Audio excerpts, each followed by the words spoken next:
Welcome to the Salmon Runs YouTube. Enjoy the video. You'll start by picking the right bread and beginning the drying process. Choose stale or lightly toasted loaf pieces and cut them into roughly 1-2 centimeter chunks so they grind evenly. Once cut, spread pieces on a tray to air dry for 30-60 minutes or bake at 120 degrees Celsius for 10-15 minutes until just dry. Make sure not to brown them further. The goal is moisture reduction only. This step controls texture and shelf life for all later stages. You now process the dried pieces to achieve the crumb size you need.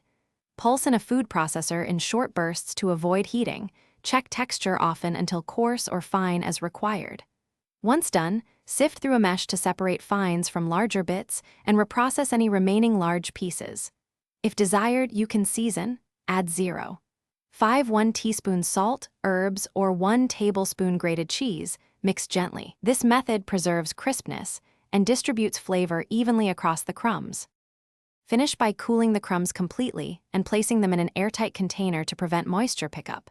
They'll keep about 2 weeks at room temperature. Once done, you can portion and freeze up to 3 months. Label the bags with date and crumb size.